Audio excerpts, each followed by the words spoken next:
On a serious note, we do have some very special guests with us here tonight, and I mean special as in kind of Ruby Van Meter. Oh,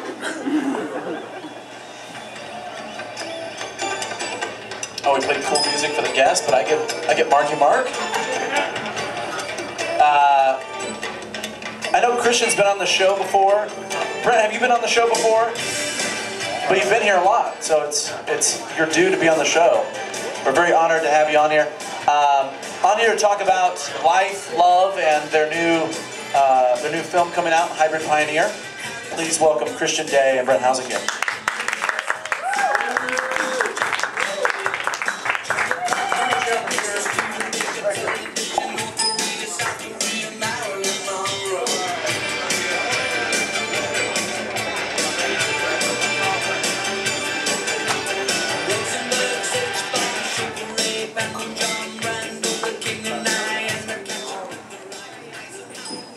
Welcome, guys. Thank you so much for being on tonight. You gotta hold the bottom of it. Just gotta hold it. Maybe Chris could kneel and hold that. Work on his quads. Oh, so they get the cordless mics. Dang, dude. Oh, now it's even. Thanks, man. It's like the Family Feud. 100 people surveyed. Top 5 answers on the board. Oh, look at this.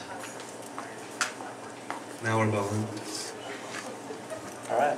Now you can walk around the crowd and ask questions. Use the term crowd loosely.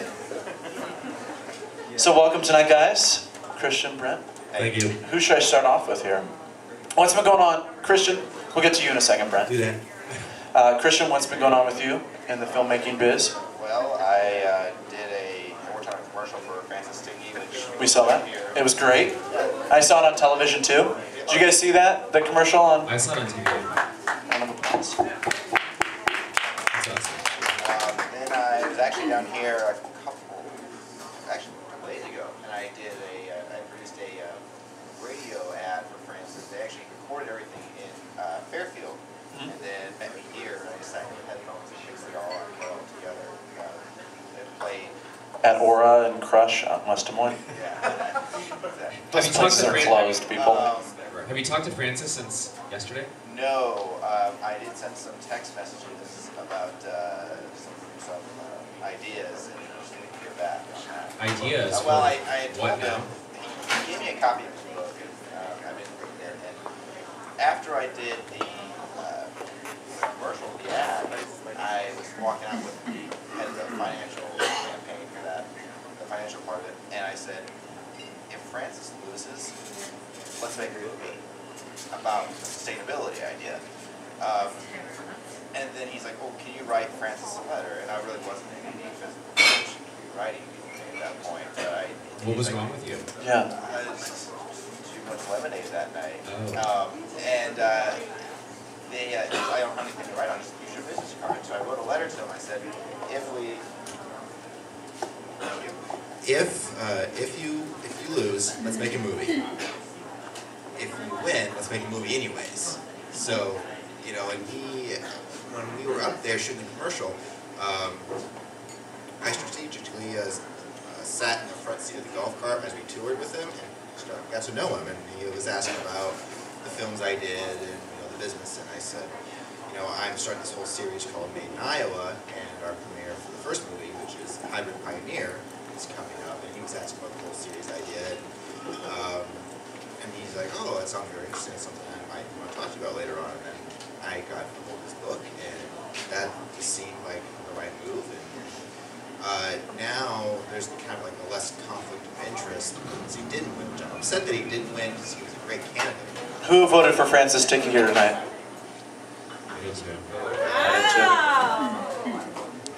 We tried. And that was it. So, I don't know if you guys understand politics, that's not enough. No. Aside from that, not really. We'll get into most of the newest stuff about the film. But just about finished with the fiction film that I was talking about back in March, right before we started shooting. With Ryan? With Ryan. Ryan Colder playing And the guy from LA? He got fired. Why did he get fired? Personal reasons, but Nizzy, was that his name? What? Frank Nizzy or what? No, Frankie Mink. Mink. Replaced him. Frankie Mink. Oh, okay. Replaced him. Yeah. So he didn't get fired. He didn't get fired. No.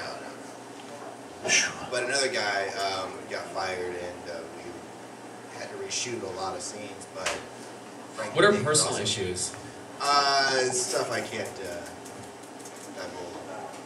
Ryan will chat about it after the show if I know Ryan. I'll be on Facebook. little bathroom talk. Body talk. Oh, I'll keep it on the Facebook if we're gonna have that. What's that? I said I'll keep it on the Facebook if we're gonna have that. What? You said bathroom talk with me and you.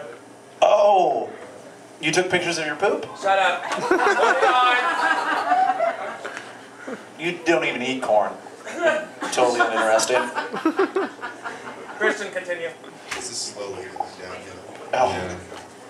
We didn't set it up real high as far as where we were headed, but so you got that done. It's edited and ready to go. It's just about there. Frankie's coming in doing one pickup and doing voiceovers, and I'm looking at January, February for a release date. Oh, cool. You gonna enter at some film festivals or not? We'll talk about film festivals here in a little bit. Okay. It's a tease. It's a tease, It's a people. tease. Everything's a tease. I don't like to let it all out. And are you still doing On the Spot with Ryan? Oh yeah, yeah, we are. We just did the Run Like a Girl 1K. You want to hear do the Run Like a Girl 1K? No one? Okay. It's actually kind of funny. Read the caption. Why don't we read the caption? Where is it at? What caption are you talking about? Latest status. The death status? We're gonna talk about that? I guess I got a great story for you right there. Let's do it. Okay, Sure. so That's what the show's for. We don't want your crappy stories. no. Unless they're really Isn't this crappy stories and they pretty involve awesome? Ryan Calder's poop. So we did our first business on the spot, and our marketing gal, she's like, I got this gig. Here we go. It's for a bail bondsman. And so we meet down at the Capitol and we shoot the first part of it, and then they say, well, we're gonna have some testimonials. Oh, okay. We go to his new location, which is on East Euclid, right across the street from Romantics, which is less than maybe a mile away from Polk County. That's where you got the fist. What's funny is That was a secret. you have Polk County, you have Romantics, and then you have the bail bondsman all in like a 1 mile radius of each other, so it's perfect. And Robin's Whatever Grill. Right. It's like the Bermuda Triangle. So we go in there, and he's like, here's how we're going to do our testimonials. And the first gal, who I've known Kenny for 20 years, I've never used another bail bondsman. How many times have you It's good. Yeah, and then this other gal came in. She wore this red hoodie, very jet black hair, very pale face, like sandstone jeans. She's an East Sider. And then we set her down, and she's like, "Can I have this in the shot?" And she has this tattoo, it's an outlaw, like on her wrist. She's like, "I want this in here." It's like, "No, you can't have that in there." And she proceeded to go on about how sometimes you make bad choices and people snitch. People always snitch. And then you go to jail because that's our history. I don't know where this It's a great soundbite, though. Right. And Thank you. Yeah, it was good. Who's that? Long story. But our the most entertaining part was our marketing guy got there before us, and she called Ryan. She's like, "I'm here. Where are you guys? We weren't there yet. I don't want to get out of my car." And so we go in and we shoot this whole business on the spot, and I could have never imagined that our first gig was being this bail bondsman with people that have used the same guy for 20 years. I mean, I'm in Story County, Kenny. I need you to come get me. You have any money? No. Well, I'll get you out anyways. And I learned that if you go to jail, you don't call like your significant other. You call Kenny. You call Kenny. You call a bail bondsman because they're the only ones that know how to get you out of jail. So if you go to jail, you call Kenny. I should know somebody in jail right now. INS issue. It's an INS issue if you're good with immigration law. Talk to you after the show. $10,000 bond. No big deal. Back to you, Kristian. I really got nothing more to say. Perfect. So,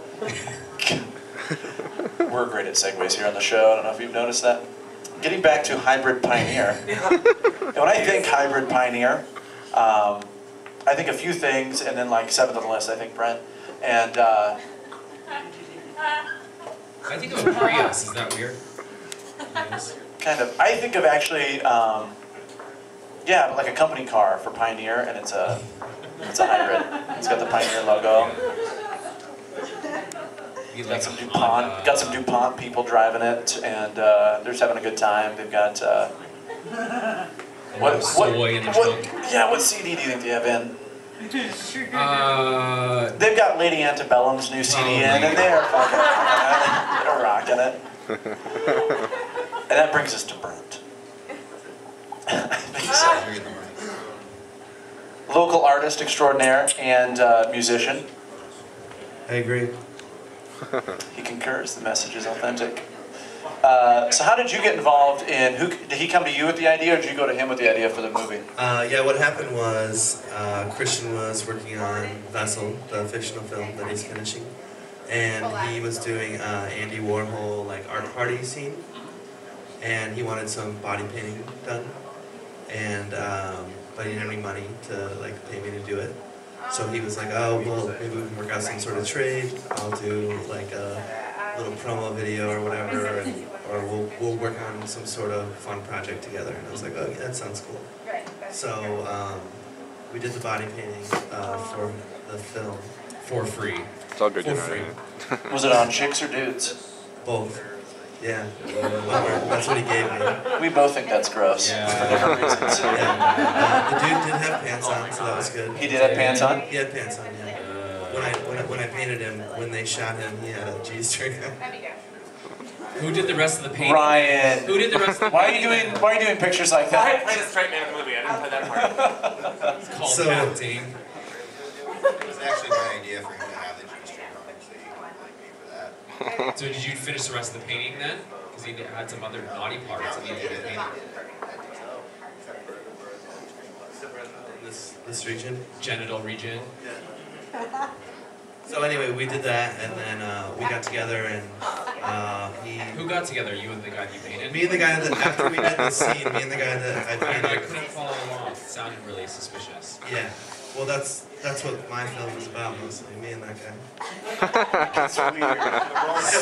Wait, tell me. Tell me more. Yeah. No, okay. So what really happened was we did the thing for the movie, and Kristian got together with me, and we started talking about what we were gonna do, and then I think we even shot some stuff. And I think maybe the second or third time we got together, he's like, I'm gonna make a full-length documentary about it. So what did the documentary, did it cover your music, your art, Yeah. what exactly did it? Yeah, I mean, he Just kind of, follow you He around? kind of followed me around for like 6 months, and he was at my CD release party, and he came to a couple shows. If he couldn't make it to a show, he gave me a camera to take with me. Like I went to Austin, Texas, and then I had some other footage from some other things that I did. Private footage. Yeah, some porno that we shot. You made 50 of them. We have the collection. It's getting dirty quick. They're not retro. Were you nervous though about letting somebody in, following you around for 6 months? Were there certain things that were off limits to you? Yeah, I mean, we didn't really get too personal about a whole lot. Mostly, like, he came to the studio and he'd be like, okay, talk about this, like, your art, talk about your music. Are you ever smoking any J's on camera? No. I mean, I was high a couple times.